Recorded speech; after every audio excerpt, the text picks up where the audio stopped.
Hebrews. This is our Prophets of Awakening. It's our Monday night Bible class, the 25th of October, 2021. What I'm be dealing with tonight, I had mentioned it before, but is Nigeria Ephraim in the Bible? We want to go through some scriptures and some videos and see if that's the case. It says, I'm asking everybody to like and share and subscribe to Prophets of Awakening and hit the notification button, please. This is a non-Messianic channel. We're dealing with Tanakh, which is the Old Testament, and the Torah, which is first 5 books of the Old Testament that was given to Moses on Mount Sinai. Shalom and welcome everyone. We're going to do our moment of silence, Psalms, and then current events, and then go into some Q&A. O Lord, we pray unto the Lord our God. We make our confessions, O Lord, the great and dreadful God, keeping covenant and mercy to them that love thee and to them that keep thy commandments. O Lord, righteousness belongeth unto thee, but unto us a confusion of face as it is this day, to the men of Judah, to the inhabitants of Jerusalem, and unto all Israel that are near and that are far off, through all the countries whither thou hast driven us, because of our trespass that we have trespassed against thee. As it is written in the laws of Moses, all this evil has come upon us in the land of our captivity, here in the Americas, in the Caribbean, Great Britain, and Africa. O Lord, according to all thy righteousness, we beseech thee, let thine anger and thy fury be turned away from thy city, Jerusalem, and thy people and thy holy mountain. O Lord, hear this prayer and cause thy face to shine upon thy sanctuary and thy people for your sake. O Lord, open thine eyes and incline thine ears to hear and to behold our condition, O Lord. Hear, O Lord, forgive, O Lord, and hearken and do, and defer not for thine own sake. For we need you so very much at this hour. Peace be unto you. Okay. So that being said, I'm gonna do a little song. Okay. Okay.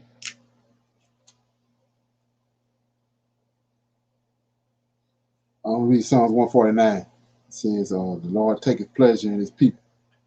Praise ye the Lord. Sing unto the Lord a new song, and his praise in the congregation of saints. Let Israel rejoice in him that made him, and let the children of Zion be joyful in their king. Let them praise his name in dance.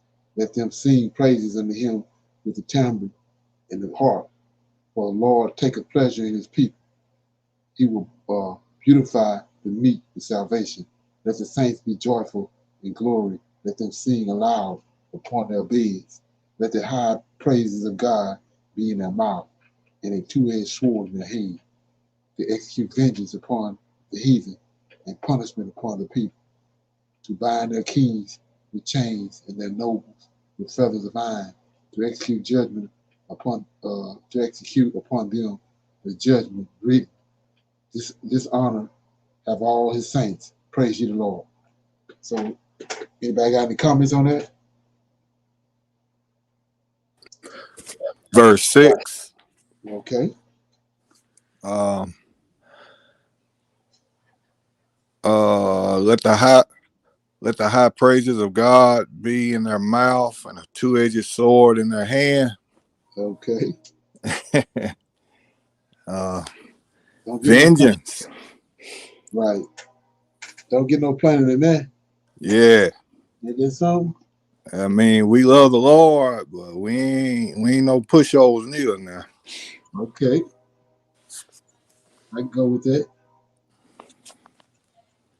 Anybody else? Okay, I was looking at 9. It says to execute upon them the judgment written. This honor have all his saints. Praise you, Lord. So we know the saints. That's how Ezekiel 37. Okay. All right. So we're gonna go into some current events. If I got a current event they want to bring up. Okay, I got a few.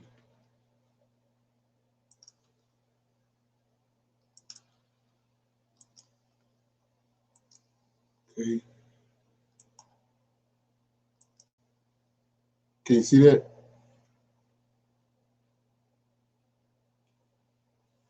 Yeah. It says China expects a new jab outbreak to worsen in the coming days. It says China's new jab infection will increase in the coming days, and the areas affected by the epidemic may continue to expand, the health official said. Current outbreaks in China is caused by the Delta variant from overseas. Wu Lang Yu, an official at the National Health Commission, said at a briefing in Beijing Sunday. So, with a wave of infection spread to 11 provinces in a week from October 17th. My Feen, spokesman for the commission, said at the briefing, most of the people infected have cross-region travel histories. My said, the area that have been affected by the pandemic to adopt emergency mode. Some cities in the province of Gangshu, including its capital, Langho, and Inner Magnolia, have halted bus and taxi services because of the virus, according to Zhu Min, an official at the Transport Ministry. In Jina, a country in the western part of the Inner Mongolia, asked all residents and travelers to stay indoors starting Monday to contain the spread of the jab. The local government said in a statement. So we see right here, we was talking about this Saturday, but here they go again with the same stuff. And there's some in the comments.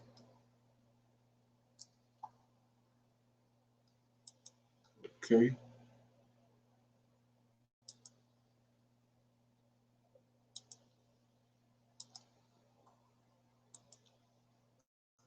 Okay.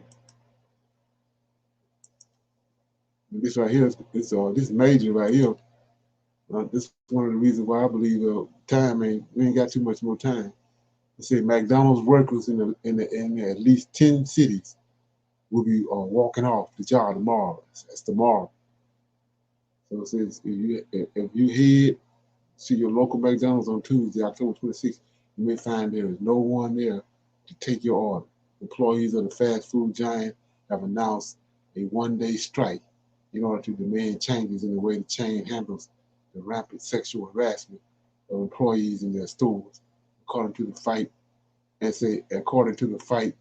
for $15, the advocacy group organizing the protest. And some McDonald's workers across at least 10 major cities, including Chicago, Miami, Houston, and Detroit, are planning to walk out in response to the company's refusal to take responsibility for cases of workplace harassment that happened at their restaurants. The protest comes in the wake of a highly publicized case of a Pittsburgh McDonald's manager who was accused of raping a 14-year-old co-worker. The manager was a registered sex offender at the time of the hiring. Is that something? Okay, it says, but the issue is spread even wider. The franchise of 22 McDonald's locations across Arizona, California, and Nevada is currently facing a lawsuit that alleges he tolerated ingenuous sexual harassment, which includes constant groping of teenage employees. Okay, I'm going to strike because despite years of protest, McDonald's still refuses to take responsibility for the countless women and teenagers who face harassment on the job in its stores across the globe. Jamila Farley, an employee in Stanford, Florida, told The Hill, adding that nothing will change for me or millions of other workers like me until we use our collective voice to make change in problems. Is there something? Anybody heard of that? They know about that? No, that's my first time hearing that. Oh yeah, that's like so you know it's gonna spread, and then it's gonna spread to other franchises too. Don't look good. Is there some? Okay.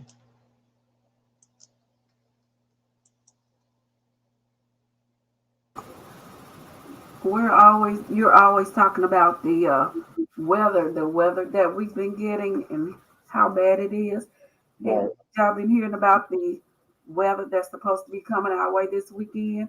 Yeah, yeah, I saw that about the cyclone. Yeah, about the big cyclone and Right, the snow, right, other things that are supposed to be happening all in that one storm. right. Supposed to be I think all this to the end of the month, I think. Yeah, Right. So they're expecting a lot of damage. right. Yeah, especially by that cyclone. Yes, It's right. supposed to be hitting California too. So it's something that's just it beginning. If people haven't figured out that the Most High got a problem with California, there's something wrong with them. Yeah, He beat the hell out of California. yeah, because they just had an earthquake, didn't they? Yeah. And then that's where those fires are at. And that's where the container ships is backed up in. There's all kind of stuff going on in California. Yeah. Okay. Let's see.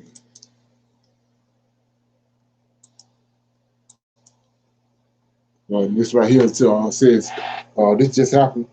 I think it was yeah today. It says Russian and Chinese warships are teaming up to circle Japan, saying it's a big deal. So joint Chinese and Russian naval exercises in which a flotilla of 10 warships completed a near circle around Japan's main island that has been taunted by the two countries as a means of ensuring stability in a vital region, in a volatile region. It says, but analysts say the drills are likely to have the opposite effect, potentially reigniting regional tensions and enhancing claims by the Japanese government that it needs to increase military spending uh, to counter Chinese aggression.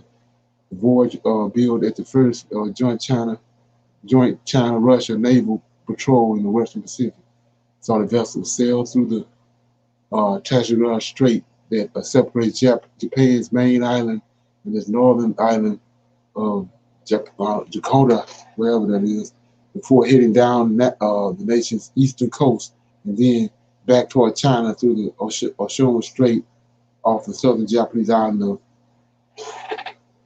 Kashinasha, or wherever that is, right? So like I said, they China and Russia, they ready.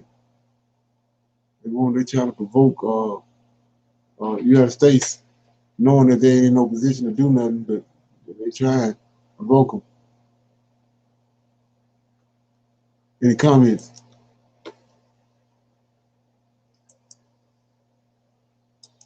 Okay, I think I got one more.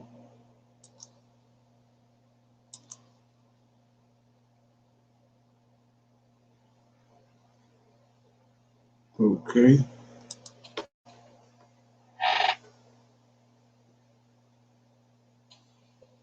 Okay, that was it for me.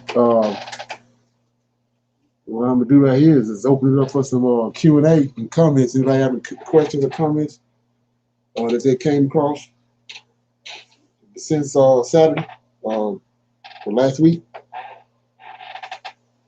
Anything they want to talk about? Got a question about? Hey, Lon, Okay. it's just me thinking now. It, you know, seems like, you know, since the 400 years, uh, everything is picking up. And it's like Satan knows, uh, he know Israel army got an army. He knows the scriptures, right? Right. Okay. Like, mm, with the jab and everything, to me, it might sound silly, but it seems like he trying to get his army together. Maybe a zombie apocalypse or something. Oh yeah, yeah, yeah. He got all this. He putting all his ducks in a row to try to offset what he see was inevitable, what he see coming. but it was already prophesied. So all he's doing is just fulfilling prophecy. See that Yeah, even though song he you just started read, right, that song you just read, it said their judgment is already written. right, Uh-huh. right, And already prophesied. yeah, prophesied. And, when you read Zechariah 14, 12, when they standing there and people eyes popping out of their head and Right, consuming, and it just seemed like to me zombie apocalypse. right. Oh yeah, that's what it when you see this uptick they got in these vaccinations and all that stuff, you can see it's and you don't have to guess no more. You can see what direction we're going in. Right. Yeah, exactly. That's something. Yeah. Anybody else got anything we want to talk about? Okay, we'll play this right here, and then we'll talk about that, and then I'm gonna go into the lesson. Okay, here we go.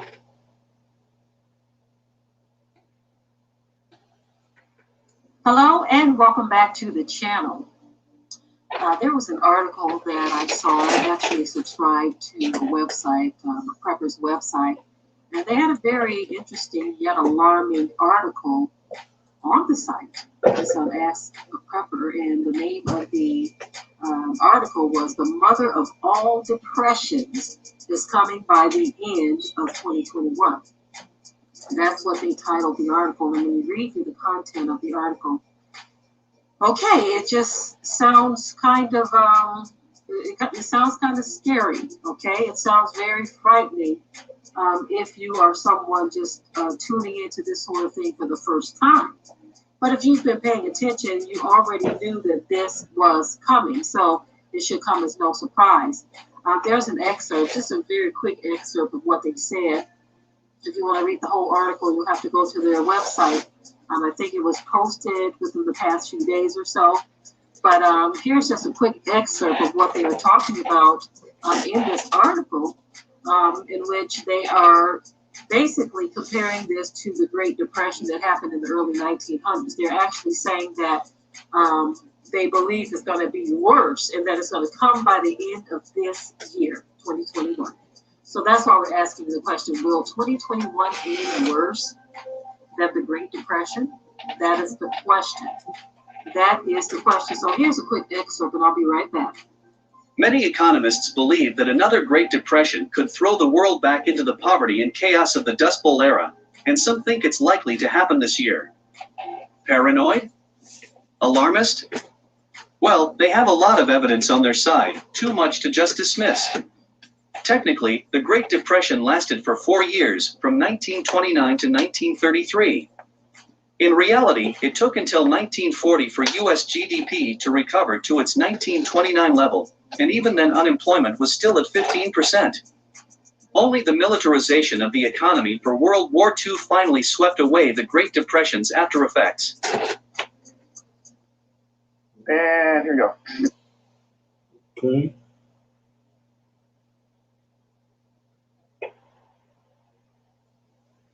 Great.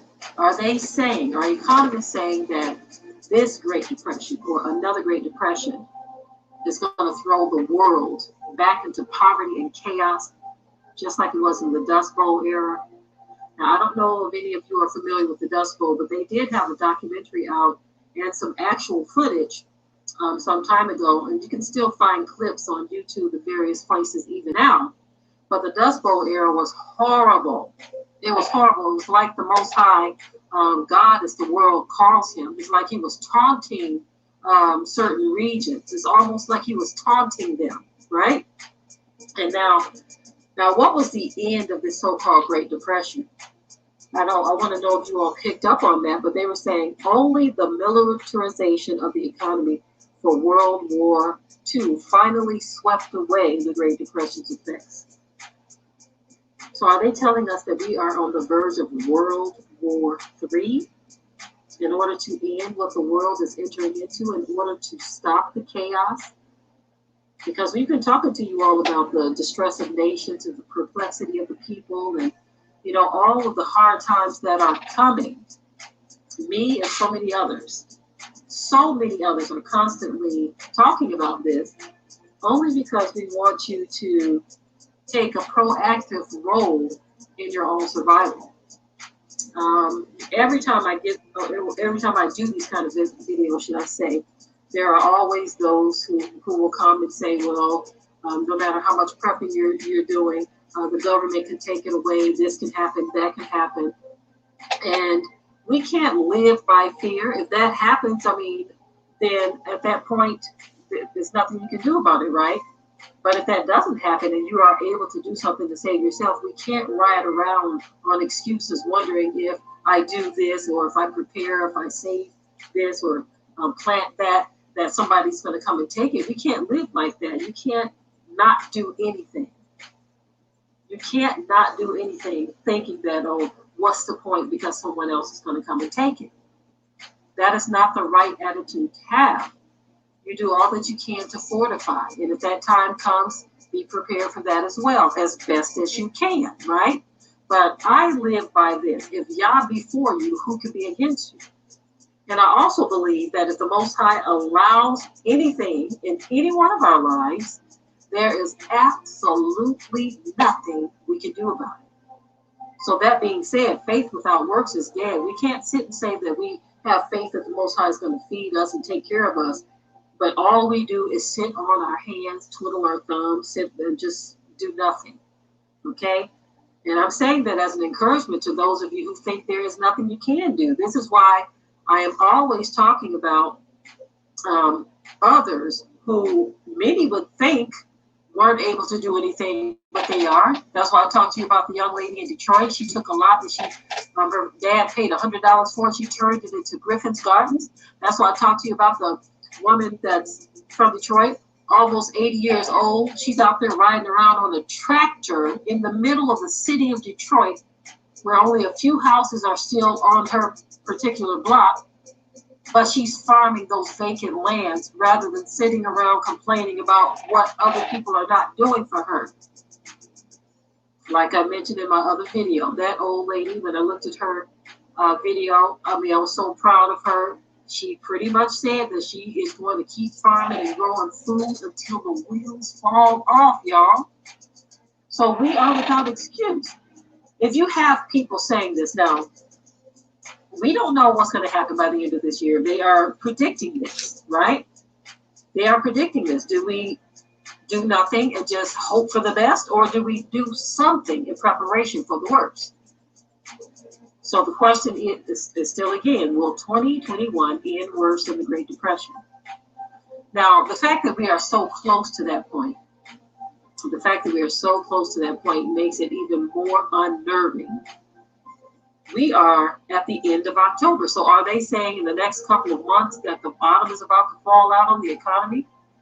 Is that what they are trying to tell us? And that the only thing that helped them to bounce back way back when was the war? You have to listen to what they are not saying and move and act accordingly. Okay? Okay, incoming.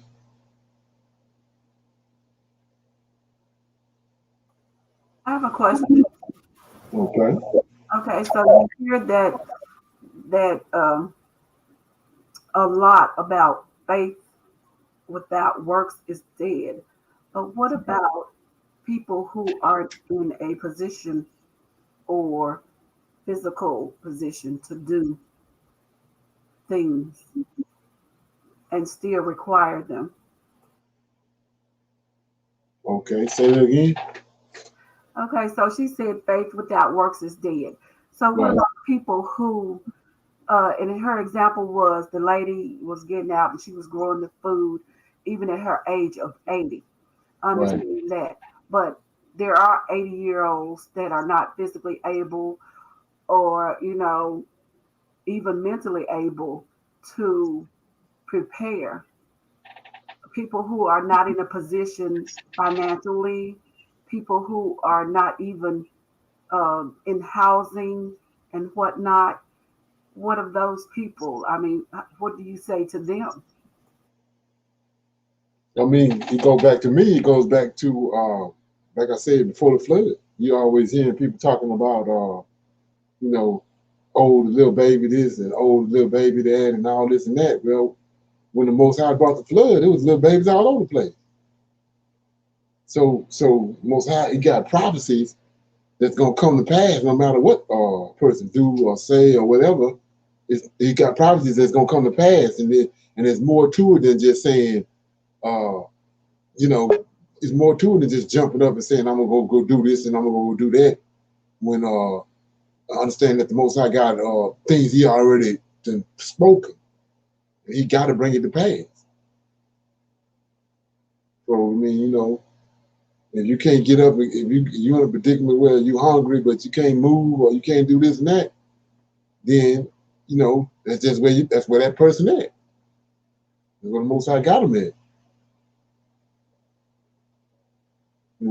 That's how that works. Because he ain't gonna, we're not gonna get around his prophecies. They're gonna come to pass.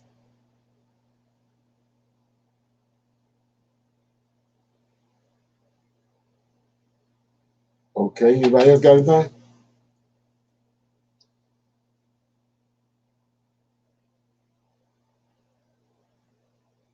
Okay.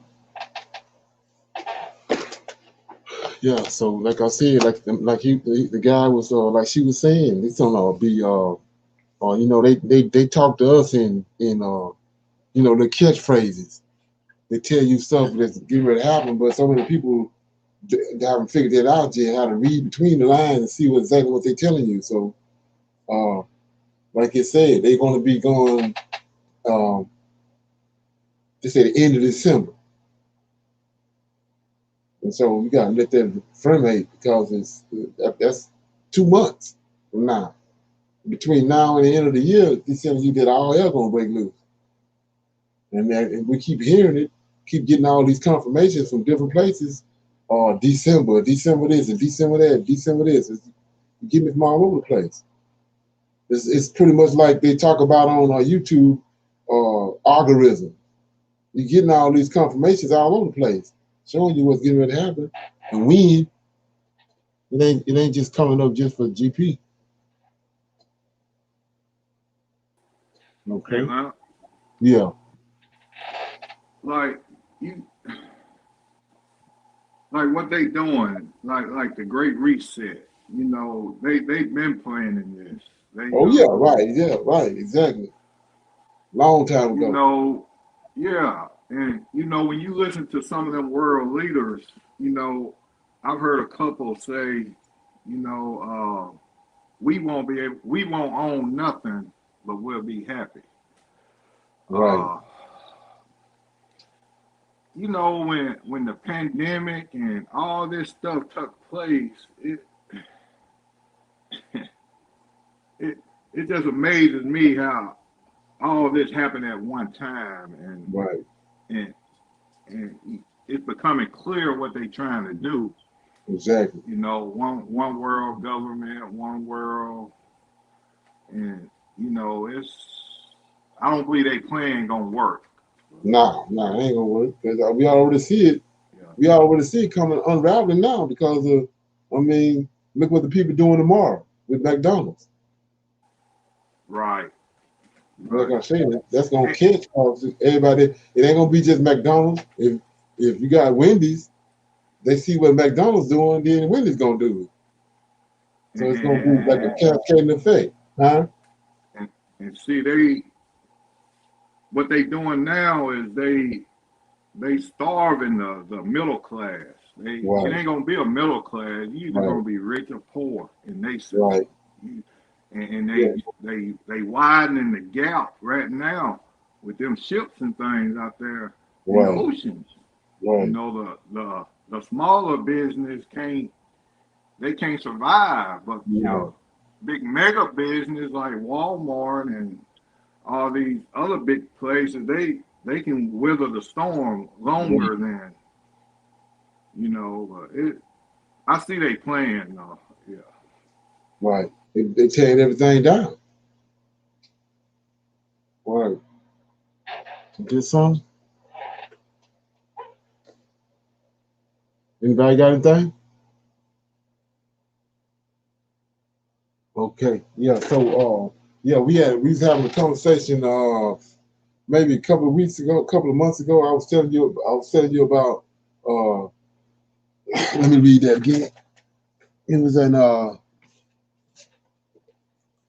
Ezekiel 37. How that the two sticks. It says in Ezekiel 37 that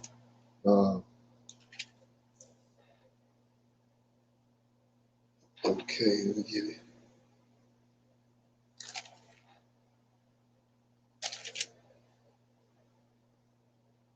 It says in 17 says it said join them one to another. Well, start at 15. The word of the Lord came unto me saying, moreover, thou son of man, take thee one stick and write upon it for Judah and for the children of Israel and his companions, and then take another stick and write upon it for Joseph, the stick of Ephraim, and for his house, and for the house of Israel, his companions. Join them one to another into one stick, and they shall become one in thine hand. And when the children of Israel, thy people, say, speak unto when people say, speak unto thee, saying, will thou not show us what this meaneth by these? Say unto them, thus saith the Lord God, behold, I will take the stick of Joseph, which is in the hand of Ephraim, and the tribes and the Israel his fellows, and I will put them with him, even the stick of Judah, and make them one stick, that they may be one in my hand. So I was showing you how in let me see what that was it. I think it's Second Kings. Yeah, let me see. Second Kings. Let me find it right quick.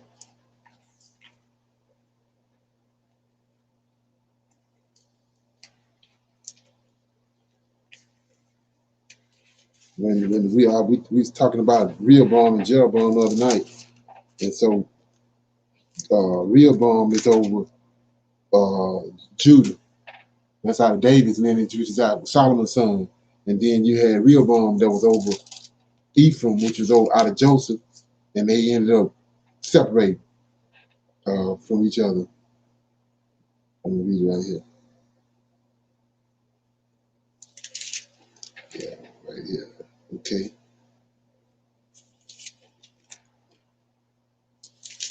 Yeah, so Jeroboam and Rehoboam got into it, and they split.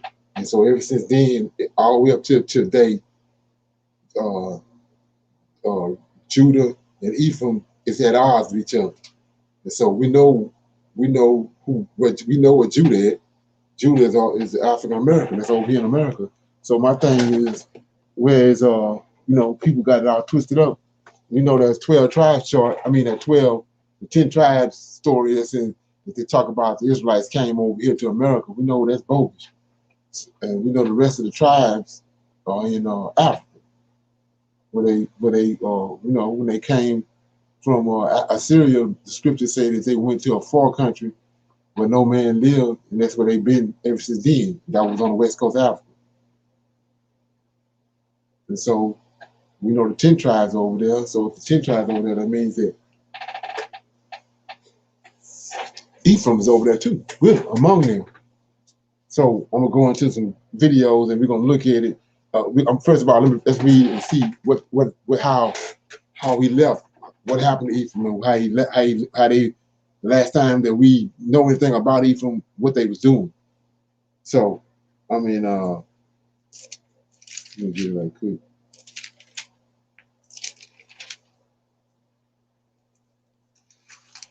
Okay.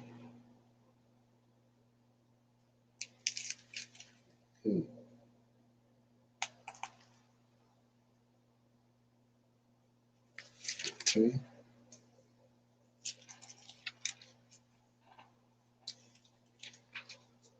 Okay. So it says,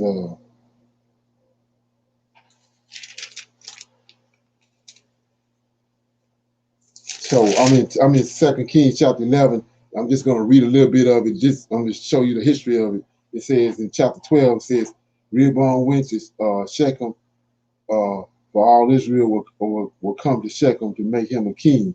And it came to pass when Jeroboam, the son of Nebat, who had yet in Egypt, heard of it, he was fled from the presence of the King Solomon, and Jeroboam dwelt in Egypt.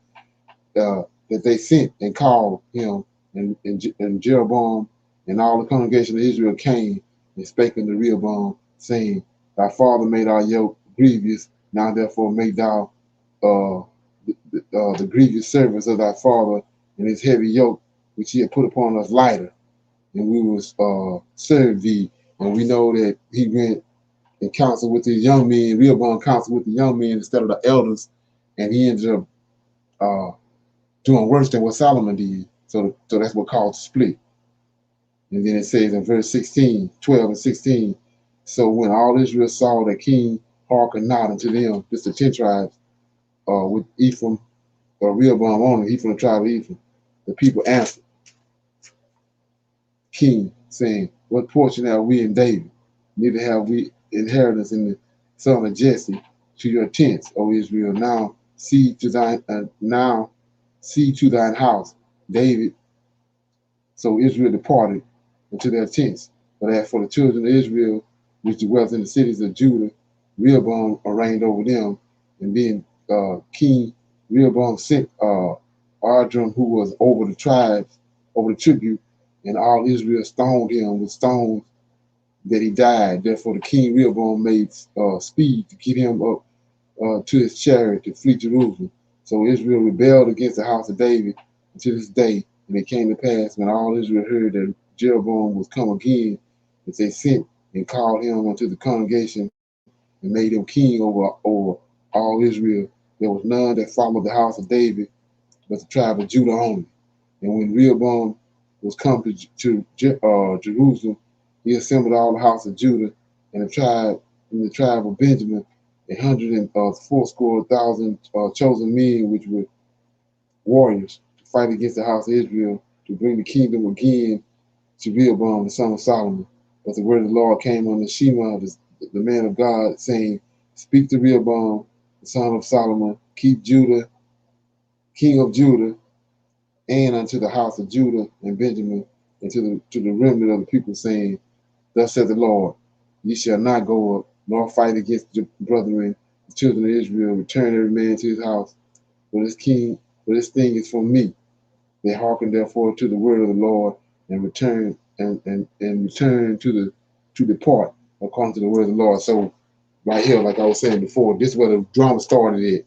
And so Rehoboam took the 10 tribes and they left. And so this is what they was doing last time we dealt with them right here. And we're gonna compare what I'm reading right here with these videos and see if this is indeed this Hebrew tribe, and see if that's the Hebrew people, or they the tribe of Ephraim. It says, Then Jeroboam built Shechem in Mount Ephraim, and dwelt therein, and went out from thence and built Peniel. And Jeroboam said in his heart, Now shall the kingdom return to the house of David. If this people go up to the sacrifice in the house of the Lord at Jerusalem, then shall the heart of this people turn again unto their Lord, even unto Rehoboam, king of Judah, and they shall kill me and go again to Rehoboam, king of Judah. Whereupon the king took counsel and made 2 calves of gold, and said unto them, It is too much for you to go up to Jerusalem. Behold, the gods, O Israel, which brought thee up out of the land of Egypt. And he set one in Bethel, and the other he put in Dan. And this thing became a sin. For the people went to worship before one, even unto Dan, and he made a house of high places, and made priests of the Lord's people, which were not of the sons of Levi. And Jeroboam ordained a feast in the 8th month. We read this other day, on the 15th day of the month, like unto the feast that is in Judah, and offered upon the altar So did he in Bethel, sacrificing unto the calf that he had made, and he placed in Bethel the priests of the high places which he had made. So he offered upon the altar which he had made in Bethel the 15th day of the 8th month, even in the month which he had devised of his own heart, and ordained a feast unto the children of Israel, and he offered upon the altar the burnt offering. So what he did was he built a whole other temple down in Dan and in Bethel, and he made his own priest separate from the tribe of Levi. He created his own priesthood, and so that's what he called them sin. So they was dealing with a lot of what the Amorites was doing, and then a lot of what they was doing in Egypt, which was this grove worship, being in groves and making idols and molding images and all that. That's what they was doing when they cast them out. So we're gonna look at this video, listen to it. I got like two of them. We're gonna just listen to some of them, break it down, and see if these Hebrew people that's over in Africa are related to Ephraim. I'm going to be in conversation for the next 45 to 50. Anybody ever heard of Hebrew people?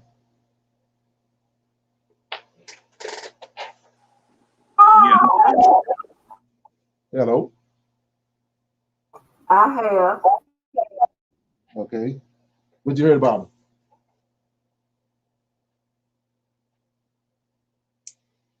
I've heard that they were part of the tribes. I've been hearing that for a while. Okay. Okay. Who is, you might wonder, on the subject of Igbo spirituality in contemporary Nigeria, you might wonder, looking at this young man, what his credentials are. I will leave him to be a bit more expansive by his responses to the questions I've put together for him. I think that's the greatest test of whatever knowledge or qualifications he has to deal with the subject. Suffice it to say that for 36 years, I've known his family, and I've known the legacy of knowledge that family carries, particularly his father, who in my eyes is a legend. So I will declare an interest now. He is a legend in my eyes, a man whose scholarship I have followed for many years, apart from his core area of estate management, but his gravitas in spirituality, Igbo spirituality and Igbo cosmology is second to none. So it is a privilege for me to have a conversation with him. It was meant to be his brother, but there's, Musa is the brother of Musa, as we say. So, Nedozie, thank you very much. And we've had a bit of a journey getting here, because don't be fooled by his gentle look. He was very exacting about what the conversation should be like. We had to have a structure, because for both of us, it's not a joke. It's a very, very serious subject. So please join us. I'll put a few questions to him, which give him a landscape, a football field to travel. And then subsequent to the questions, we'll throw the questions open to the floor to answer. So we're going to, I'll work with him for 30 minutes. And then so the last 20 minutes I'll leave to the audience. Now, if we finish earlier, well. So these Hebrew people is mostly concentrated around Nigeria. And they got this thing they call Hebrew spirituality. So that's where we at. That's why I'm watching this. More power to you. So, now, my first question, Igbo spirituality. When people see that, I'm sure people who read the program will have thought, idolatry, idol worship. Are they right? Are they right? Well, it's a bit slow.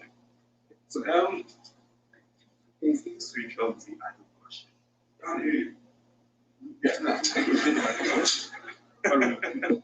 Can you hear me now? Okay. So, is it spirituality idol worship? That's a very interesting question, and it's one that has been going on for quite a while, since the advent of Christianity in Nigeria. My answer to that is no, it is not idol worship. For that, we need to look at the definition of idols. So an idol is a material representation of a deity, okay, which is used in worship. Now, if you take that definition further into the biblical sense, it is an image. The idol, is a material representation of a deity, which is used in worship. Taking that definition further into biblical sense, it is the image and image of a deity other than God. So hold that thought for a second whilst we explore briefly Hebrew spirituality, which is the understanding of the nature of existence, the nature of consciousness, the nature of the self and soul. Now, central to Hebrew spirituality is the concept of God, Chukwu, the Great Spirit. Chukwu is the totality or the aggregation of all Chis. Chi, all elements, all objects, everything in creation has a Chi. I have a Chi. Everyone in this audience has a Chi. It is part and parcel of God. The inanimate objects as well. The abstractions, this chair has a Chi. The floor has a Chi. The roof of this building has a Chi. Even abstract concepts have a Chi, which means that nothing, absolutely nothing, can exist outside of God, Chukwu. Chukwu is the aggregation of all the Chis. And central to Igbo spirituality is that idea of the unity of creation.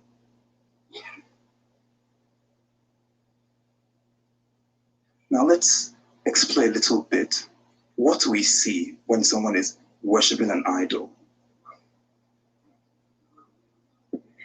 With due respect, he's actually speaking as loud as he can. Can we just, maybe if we kept quiet, would hear him? Because we're interrupting him, please. Thank you. Please, can we just let him carry on? I beg you, because these interruptions don't help us. Thank you so much. Thank you. So when we move away from that background I've given you of the conception of the spirituality in summary, let's now look at prayer, right? Someone is standing in front of a statue or carving in supplication to a deity or an energy or what have you. We need to understand what the prayer is all about. Now, the Igbo prayer has a standard format. There will be the throwing of chalk, nzu. There will be the breaking of a kola nut. There will be the offering, whether it be food item or a sacrifice. And finally, there's a libation being poured. Now, if you go into the prayer itself, you will invoke God first. Chukwu abịama tụọ nzu. He's inviting God, the supreme being, to, partake of the throwing of chalk. Now, the symbolism of that throwing of chalk is peace, is purity, is spirit. I come to the spirit in peace and purity and love. Throw the nzu with me, which means meet me in that space of worship with your best and highest qualities. Now he starts from Chukwu and talks about and then invites the abstractions like Anyanwụ n'ụbọchị, the daylight and the day, and starts listing the various energies, the Holy Spirit, which is Nawu, Idemili, God's daughter, and goes through the entire list of energies, inanimate objects that he can remember. And at the end, he would say, that is, let everything congregate. Let all of creation congregate. If I name you, if I call you, call your kith and kin, come and join me through Nzu. Let us meet ourselves in a space of love and purity. Okay? Once that happens, he then breaks the kola nut. What he's doing in essence is communing with all of creation. Now I ask you, what is all of creation? That is God, Chukwu. He's not praying to an idol. He's communing with the totality of creation. Yes, he may want to work with a certain aspect of God, a certain energy of God. Maybe he wants to address his Ikenga, which is the divine archetypal masculine force. But that prayer to Ikenga or that request to Ikenga would start with a supplication to God and all of creation. That none of them exist outside of God. The other thing I want to talk about, still within this topic, is the fact that the worshiper themselves, or himself or herself, realizes that what he's doing is not worshiping an idol. Because the Igbos have a saying that Ufeke, Bulunkwabu, Uluno Bulunabu, Uburabu, Onyechobabu, Awudinachukwu. I'll translate that. Ufeke is the non-debia, the non-magical person. For those of you who are into popular culture and you've read Harry Potter, the nearest equivalent I could, call an Ufeke is a muggle, a non-magical person. So the point is, a non-magical person or the unenlightened one picks up the carving of a deity and believes he has carried a deity. He's wasting his time. That hunk of wood is not a deity. If you want that deity, you go into God. That is where the deity resides. And therefore, the worshipper knows this. In this manner, you understand that they're not worshiping idols. They know that they're not worshiping an idol, right? Now, with the advent of colonialism and the early missionaries, they can be forgiven for believing that what they're seeing is idol worship because they didn't have access to the knowledge of what was going on. You can observe someone praying at their shrine, praying in front of their grove, but unless you understand what they're doing, you can only describe it in terms of what you see. And Igbo spirituality is rife with layers of meaning. You might find this meaning I'm sharing with you very deep, but I assure you that in some areas it's even far deeper, right? So in that sense, sorry, I was looking at the audience. I think it's a very important issue to sort of address. So in that sense, it is in no way the worship of an idol. Even if I were to pray to this, I don't know, microphone stand, this has a chi. God is inside here. God is, it contains God, an element of God. And if I'm speaking to this, God is hearing me. It is not idol worship. In the same way, God does not live in a house. We call church, well, people refer to church as the house of God. So I ask you, does it mean if you step outside of the church, God is no longer with you? It's preposterous.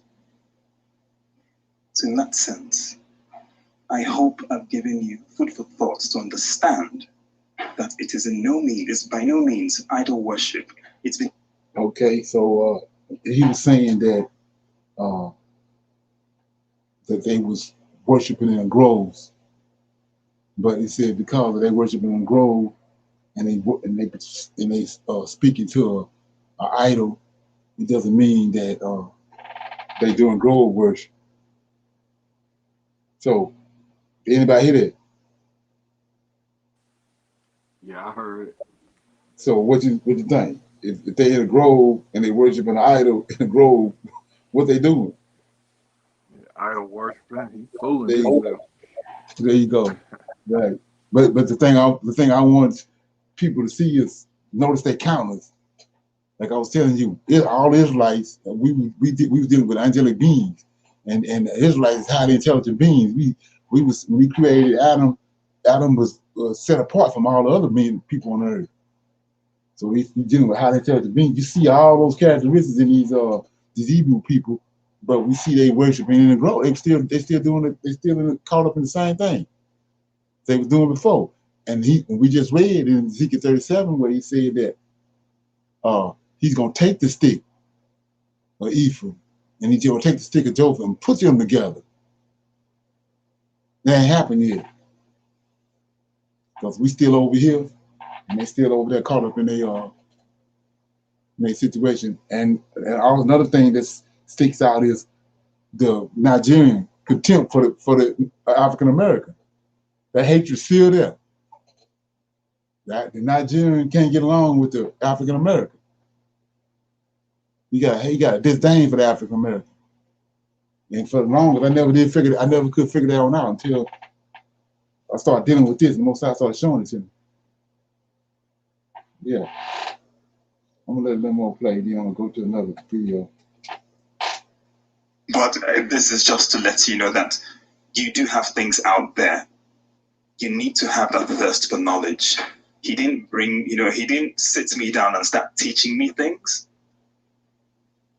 I took that interest. And it's an interest that is going to be, it's going to live in me as long as I live. And I do encourage you to take a lot more interest in things to do with your culture. Okay.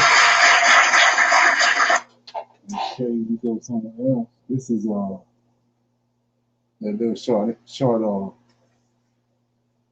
documentary on people themselves and where they at.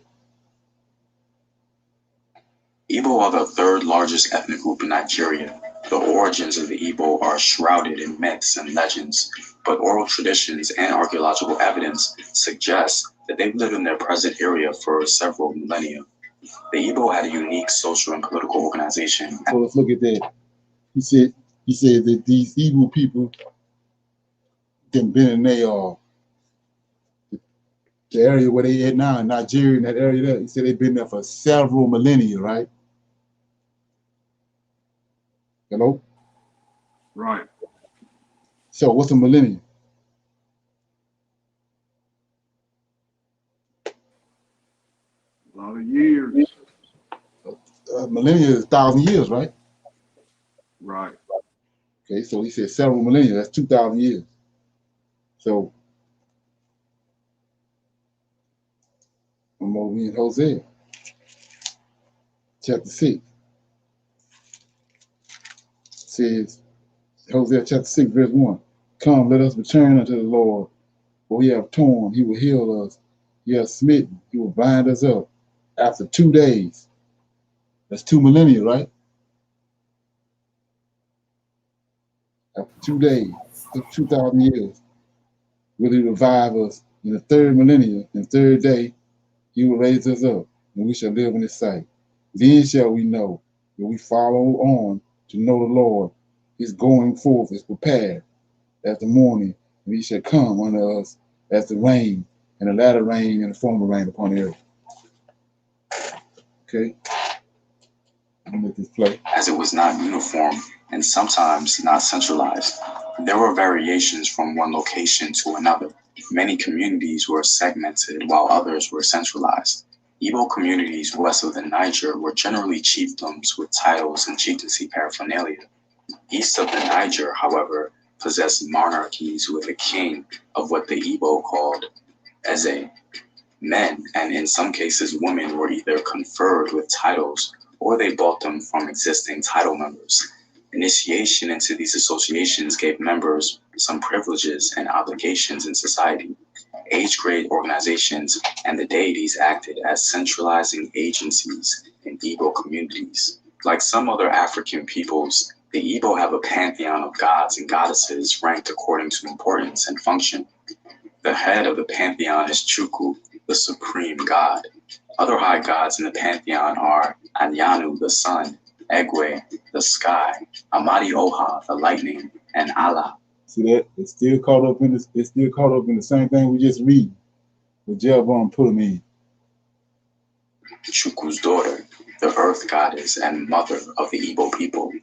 Lesser divine beings include deities associated with nature and agriculture, such as Aha Njoku, a goddess associated with women's activities and cultivation of yams, a central ingredient in the Igbo diet. In a myth told by the Igbo, humans sent a dog to the supreme god, Chukwu, to ask him to restore the dead to life. The dog was meandering along, on his journey, and slowly his message was overtaken by a toad that had overheard.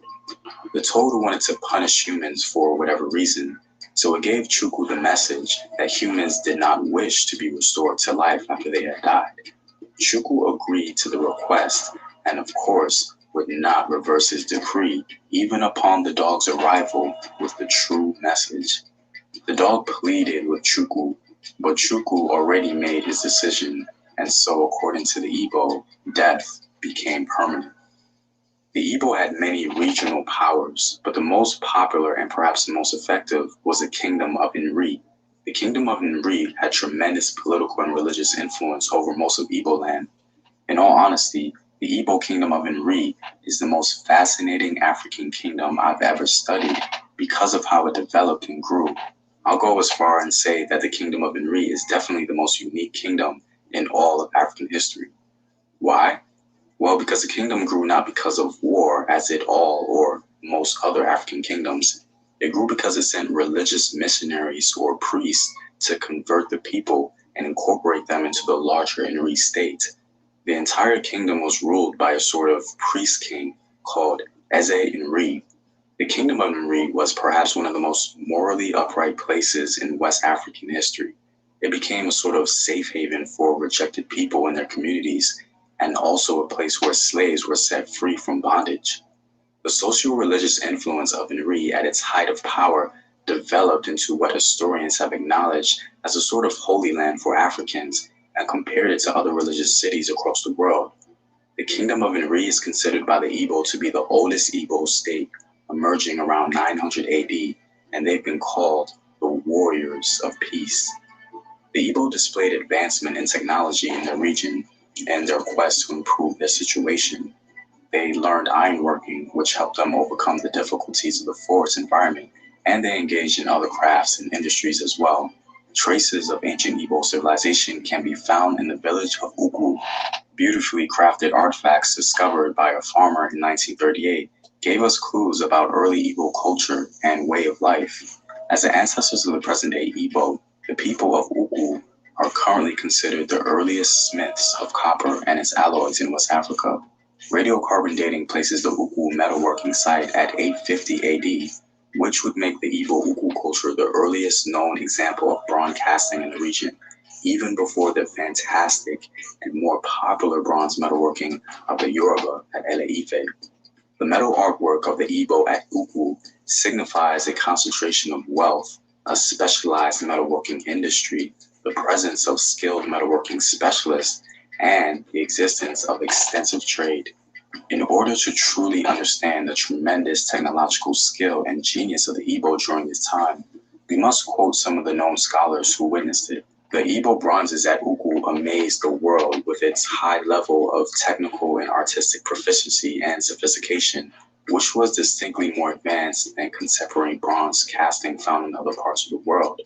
One of the Igbo objects found, which was a water pot set in a mesh of simulated rope, is described by Hugh Honor and John Fleming as a virtuoso feat of lost wax casting.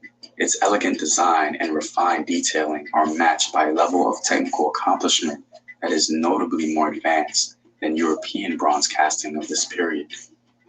It's interesting to note that scholars have indeed confirmed that some of the materials used in Igbo metalworking originated in ancient Egypt.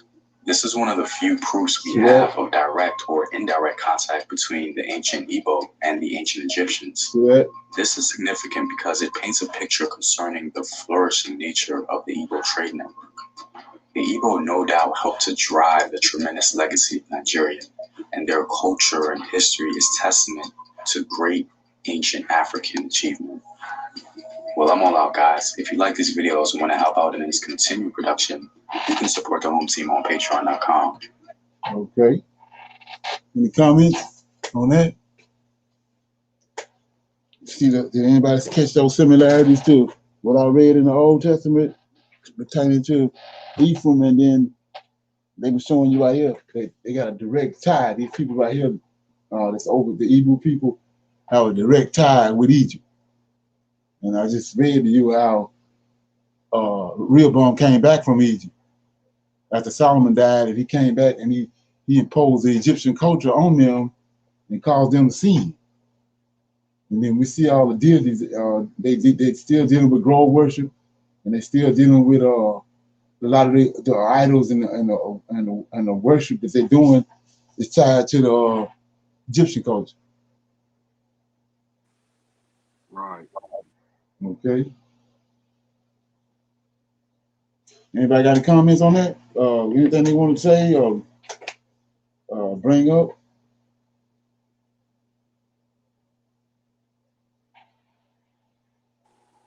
Can we relate that to the to the Amorites? Yeah, yeah.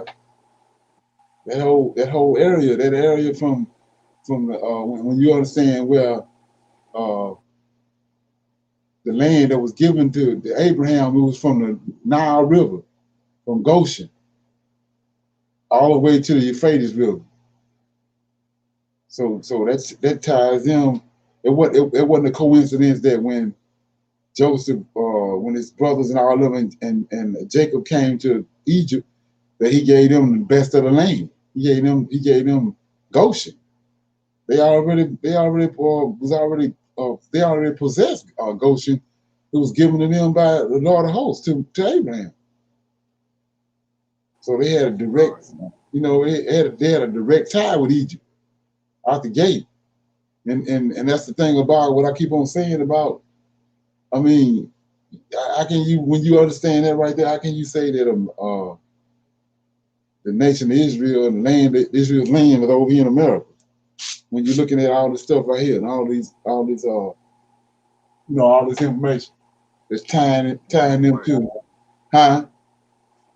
There ain't no way. Yeah, ain't no way. It's just too much evidence, and then the land is over there. It ain't over here. I mean, you gotta continue to expound on that because it ain't. It's a glitch or a snap for a lot of people because there ain't no way. It's like a cop out. Yeah. So yeah, I figured I'd go in. I saw these. I was watching this stuff, and then I figured this would be something I can do a little video on this, a little short class on it to because a lot of people know that we the African Americans, but hardly nobody knows who Ephraim is today. And we see from prophecy from Ezekiel 37 that Ephraim is playing a major role in the end time because he's gonna bring Ephraim along with the 10 tribes and bring them back together with Judah, Benjamin, Levi, which is over here. Judah is in America, Levi is the Haitians, and Benjamin is over Cameroon, that area over there. The Haitians, I mean not Haitians, but the whatever that is, the West Indies or whatever that, the Caribbeans, is Benjamin. And like I said before, real soon we're gonna see all this these tribes. We already got examples of it when those Haitians came across the Rio Grande and came to Texas. A matter of fact, I guess I could talk about that Wednesday. They expecting another caravan over 100,000 people is headed toward it's coming through Mexico, coming to America. These Haitians, right? Haitians, yeah, predominantly Haitians, but it's over 100,000 headed this way. Wow, man. Yeah, I guess some. Yeah, yeah, and it's all it's all adding up. It's manifesting itself right in front of our face. But it's so many people that don't understand the scriptures, don't understand what's really going on. So, yeah. So, anybody got any comments or questions about anything before we go? You want to talk about or mention? Okay, yeah. I got that we had a men's line tomorrow at 8 o'clock. So I'm gonna see all the men on tomorrow night, and then I see everybody else again on Wednesday night. Everybody good? Good. Okay. Yeah. So I see men tomorrow night at 8 o'clock, and then I'll see everybody else on Wednesday at 7 o'clock.